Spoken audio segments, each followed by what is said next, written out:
Hello guys. आज की इस वीडियो में आपको बताने जा रहा हूँ कि किस तरीके से आप इंस्टाग्राम के ऊपर एक से ज़्यादा अकाउंट्स को ऐड कर सकते हैं। यानी अगर आप कोई दूसरा अकाउंट इंस्टाग्राम पे लॉगिन करना चाह रहे हैं, उसकी इन्फॉर्मेशन आप सेव करना चाह रहे हैं, तो किस तरीके से आप उसको यहाँ पे ऐड कर सकते हैं अपने इंस्टाग्राम पे। सो गाइस, सिंपली आपको यहाँ पे जो है अपने इंस्टाग्राम अकाउंट पे आना और यहाँ पे आपको नीचे जो प्रोफाइल का आइकन मिल रहा है यहाँ पे आपको आना है।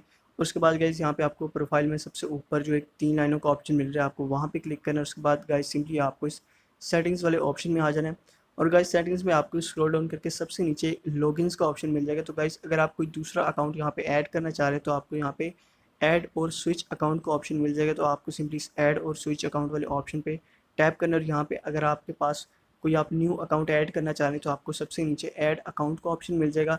तो आपको गाइस सिंपली इस ऐड अकाउंट वाले ऑप्शन पे यहाँ पे जो है टैप कर देना है। और गैस यहाँ पे आपको दो मज़ीद ऑप्शन मिलते हैं। एक आपको यहाँ पे log in to existing account का ऑप्शन मिलता है। अगर आपका कोई अकाउंट यहाँ पे ऑलरेडी बना हुआ है तो आप सिंपली उसको यहाँ पे लॉग इन कर सकते हो। और यहाँ पे आने के बाद आपको स्विच अकाउंट्स का ऑप्शन मिल जाएगा। तो आपको सिंपली इस पर क्लिक करना और यहाँ पे आप इजीली अपनी दूसरे अकाउंट की जो है ईमेल आईडी और पासवर्ड देकर उसको इजीली यहाँ पे ऐड कर सकते हैं।